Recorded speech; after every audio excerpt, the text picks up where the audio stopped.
Hello बच्चों, today we will solve the exercise 1.3 of maths. The topic is division of integers. Division of integers, पूर्णांकों का भाग। Maths की 1.3 exercise है जो आज हम आपको सॉल्व कराएंगे। तो इसमें पूर्णांकों का गुणा आपको करना है, ज़्यादातर ऐसे ही सम्स हैं। तो मैं आपको यहाँ पर दो एक चीज़ें हैं जो एक्सरसाइज स्टार्ट करने से पहले आपको बता देता हूँ, तो आपको एक्सरसाइज में थोड़ा इजी हो जाएगा। आपका पहला क्वेश्चन होगा भाग दीजिए।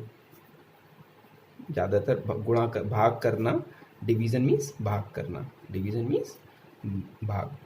अच्छा, जनरली तो आपको पता ही है, अगर 12 इज डिवाइडेड बाई 2 तो आपका आंसर आ जाएगा 6। लेकिन -125 divided by this symbol is denotes for division. तो ये डिवीज़न का साइन है और डिवाइडेड बाई 5।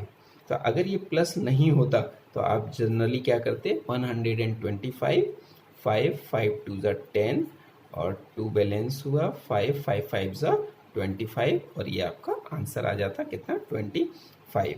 आप यहाँ पर बराबर करके और ये लिख देते। लेकिन माइनस लगा हुआ है तो आप क्या करेंगे, तो हम आप इसको ऐसे भी लिख सकते हैं 125/5 और इक्वल्स टू 25।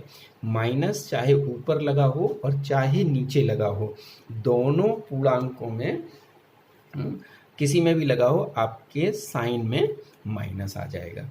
अब एक और एग्जाम्पल लेते हैं, एक ऐसा एग्जाम्पल लेते हैं जिसमें ऊपर और नीचे दोनों जगह माइनस लगा है।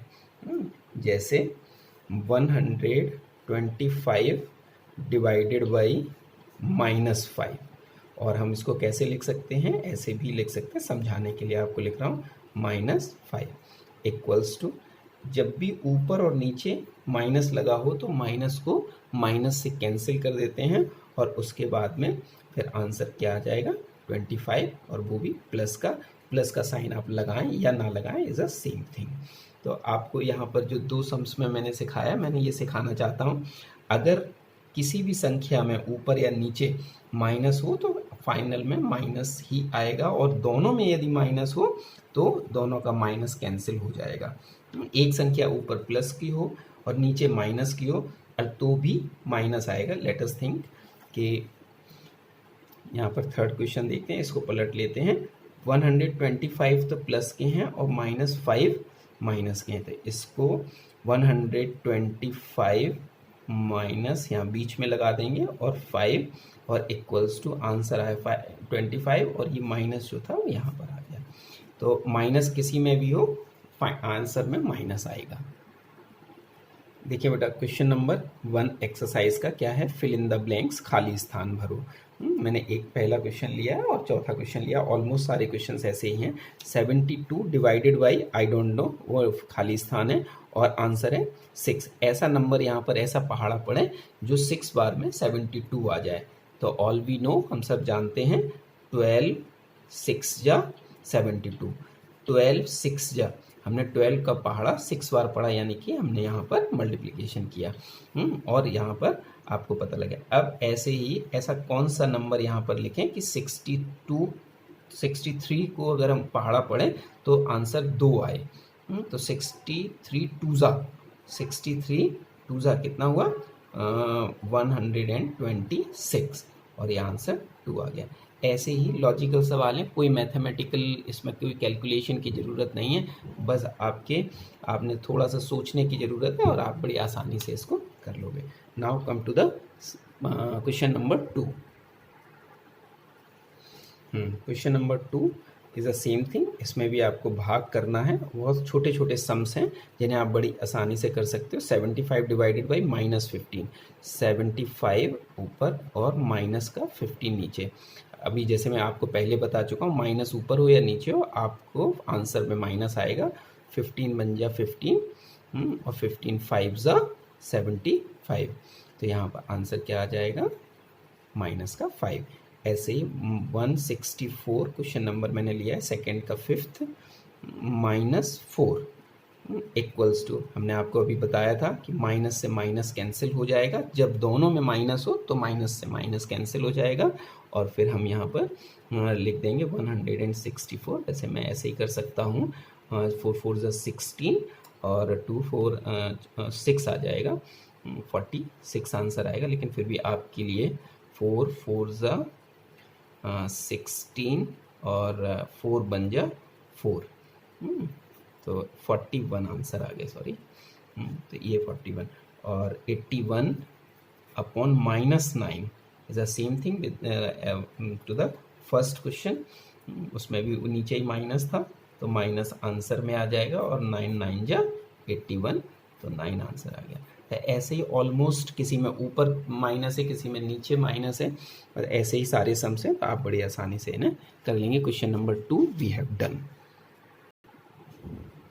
Question number 3, find the value. मान ज्ञात करो या भागफल ज्ञात करो या आंसर निकालो, आप कुछ भी बोल सकते हो।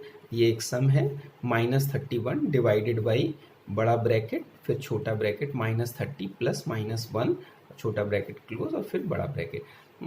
यहाँ पर आप लोगों को पहले भी सिखाया जा चुका है और आपको मालूम होना चाहिए कि सबसे पहले अगर बड़ा और छोटा दोनों ब्रैकेट दिए हों तो सबसे पहले छोटा वाला स्मॉल ब्रैकेट को हम सॉल्व करते हैं, उसके बाद में फिर मिडिल और उसके बाद में फिर बिग ब्रैकेट। तो यहाँ पर -31 एज यूजुअल अपनी जगह पर आ जाएगा, और हमने डिवीज़न का साइन लिया। सबसे पहले हम -30 प्लस -1, ये दो संख्याएं माइनस की हैं जिन्हें हमें प्लस करना है। हमने एक वीडियो बनाया था टिप्स एंड ट्रिक्स वाला, सबसे पहले tips and tricks of mathematics, tips and tricks of mathematics. अगर किसी को कोई कन्फ्यूज़न हो साइन के बारे में तो वो भी एक बार देख सकते हो आप लोग। तो -30 और माइनस का 1 को प्लस करना है, तो माइनस के 31 हो जाएंगे। क्या हो जाएंगे? माइनस के 31। तो माइनस के 31 हो गए। अब अंदर कोई और संख्या ना हो तो ब्रैकेट हम आसानी से अपने आप हटा सकते हैं। 31 डिवाइडेड बाई माइनस के 31। इसको हम ऐसे भी लिख सकते हैं -31 अपॉन -31। अब आपको देखो इजी लगने लगा होगा कि माइनस और माइनस को कैंसिल कर दिया, 31 से 31 कैंसिल हो गए, 31 बन जा 31, 1 अपॉन 1 आ गया, और 1 अपॉन 1 को हम 1 भी कह सकते हैं, और यही हमारा आंसर है। प्लस में आया आंसर, क्यों? क्योंकि माइनस से माइनस कैंसिल हो गए। ऐसे ही बेटा इसमें 4-5 सवाल हैं, सभी में बड़ा ब्रैकेट छोटे ब्रैकेट है। सबसे पहले छोटे ब्रैकेट को सॉल्व करें, और साइन के बारे में अगर आपको कोई भी कन्फ्यूज़न हो तो बिना झिझक किए हुए, बिना किसी भी तरीके के, आप टिप्स एंड ट्रिक्स वाला वीडियो जरूर देखें, क्योंकि वो आपको बहुत हेल्प करेगा।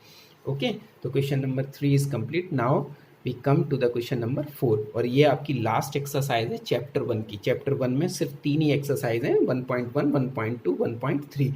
वैसे ही आपका ये क्वेश्चन चैप्टर 1 जो है मैथ्स का कंप्लीट हो जाएगा। So to come to the next question, question number 4 एक वर्ड प्रॉब्लम है ना, शाब्दिक है, विज्ञान की। मैं पढ़ता हूँ और यहाँ पर लिखता भी जाऊँगा, आप समझ जाएंगे। विज्ञान की एक परीक्षा में प्रत्येक सही उत्तर के लिए 3 अंक। देखिए यहाँ पर सही जो गोला है, सही के लिए 3 अंक दिए गए। ओके, अच्छा, गलत के लिए 2 अंक। अगर किसी गोले में उसने गलत अगर लगाया तो 2 अंक काट लिए गए, है ना, 2 अंक काट लिए गए। और उत्तर ना देने पर अगर उसने खाली छोड़ दिया तो देने पर 0 अंक दिया गया, यानी कि खाली छोड़ दिया, उससे हमें कोई मतलब नहीं है। बासु को 20 अंक मिले, टोटल उसको कितने अंक मिले? 20 अंक मिले एग्जाम में। यदि उसने 10 उत्तर सही किए हों तो बताएं। तो बासु ने 10 उत्तर सही के अंक, तो अंक उसको कितने मिले? 10 × 3, क्योंकि सही के लिए 3 मिले थे तो 30 हो गए। ओके, तो बताइए उसने कितने गलत उत्तर दिए।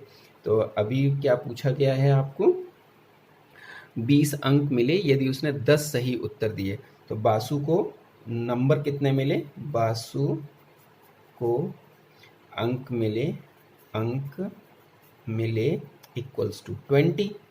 ठीक है, तो बासु के काटे गए अंक,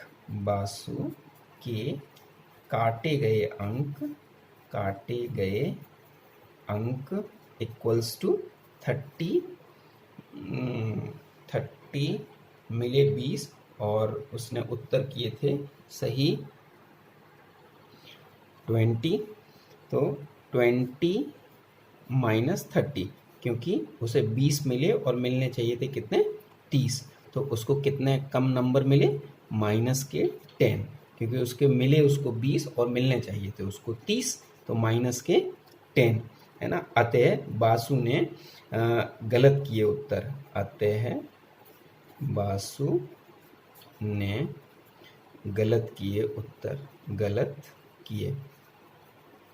अब देखो कितने -10 और 1 के लिए -2 कटे हैं, तो माइनस से माइनस कैंसिल हो गया और 2 5 जा 10, तो 5 उसने जो आंसर थे वो गलत किए हैं। इसलिए 30 नंबर तो उसको मिलने चाहिए थे और 5 उसने गलत कर दिए, तो 5 दूनी 10 नंबर उसके कम हो गए और उसको 20 मिले हैं। तो आपको ऐसे ये सम सॉल्व करना है। ओके, ठीक है। क्वेश्चन नंबर 5 देखें बेटा। एक मशीन एक खान में 5 मीटर प्रति मिनट की गति से उतरती है।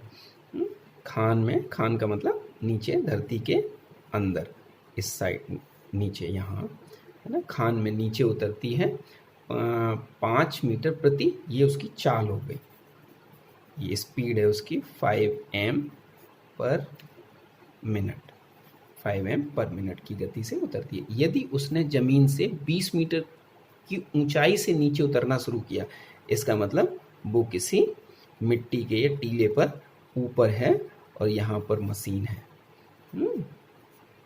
मशीन है, यहाँ से उसने उतरना शुरू किया, तो खान में 250 मीटर नीचे जाने में कितना समय लगेगा। तो 250 मीटर उसे नीचे जाना है, तो 20 मीटर तो ये जाना है और फिर 250 मीटर ये जाना है। ये 20 है और ये 250 है। इसमें माइनस का 250 लिखा है क्योंकि ये नीचे जा रहे हैं। अगर माइनस का है तो हमको पहले तो स्टेटमेंट लिखने होंगे, क्योंकि जब भी कोई ऐसा वर्ड प्रॉब्लम होती है तो उसके स्टेटमेंट हम लोगों को लिखने ही होते हैं। तो आपको देखो क्या लिखना पड़ेगा। सबसे पहले आपको लिखना पड़ेगा चाल, मशीन की चाल, मशीन की चाल, वो मैंने आपकी यहाँ पर लिख दी है। और दूसरा स्टेटमेंट लिखेगा जमीन से ऊंचाई और जमीन से गहराई, जमीन से ऊंचाई बराबर 20 मीटर और जमीन से गहराई बराबर -250 लिखा है इन्होंने, लेकिन 250 नीचे जाएगी। तो अब आपको इसमें क्या बताना है कि मशीन को जमीन में जाने में लगा समय, पूरी चाल बटे चाल नहीं कह रहे हैं, दूरी बटे समय, दूरी बटे चाल हो जाएगा तो समय निकल आएगा। चाल बराबर दूरी बटे समय का फॉर्मूला होता है, उसी को लगा करके निकालेंगे। जाने में लगा समय बराबर 20 माइनस 250, और ये तो इतना, इसको टोटल कर लेंगे तो माइनस माइनस प्लस हो जाएगा 20 प्लस 250। वैसे भी आप सोच सकते हो कि 20 ये आएगी और 250 नीचे जाएगी, तो 250 और 20, 250 और 20 270 हो जाएगी टोटल। तो 270 मीटर की उसको दूरी तय करनी है और चाल है उसकी 5 मिनट, तो समय निकालना है। तो समय इक्वल्स टू 270/5, चाल बराबर दूरी बटे समय से, तो समय बराबर दूरी अपॉन चाल इक्वल्स टू 5 5 सा 25, 20 हुआ, 2 बैलेंस बचा और 5 5 4 सा 20, 54 मिनट लगेगा, इतना समय लगेगा। तो ये मैंने आपके 2 सम कर दिए हैं और इसके बाद 2 सम और हैं 6 और 7, वो आप लोग अपने आप करने की कोशिश कीजिए। नहीं आएंगे तो मैं करा दूंगा, अगर संभव होगा तो यहाँ, नहीं तो फिर क्लास में किसी भी समय करा दूंगा और आप लोग कर लोगे तो बहुत अच्छा है। Okay, so take care, good bye. ये बेटा एक्सरसाइज और ये आपकी लास्ट एक्सरसाइज है इस चैप्टर की 1.3।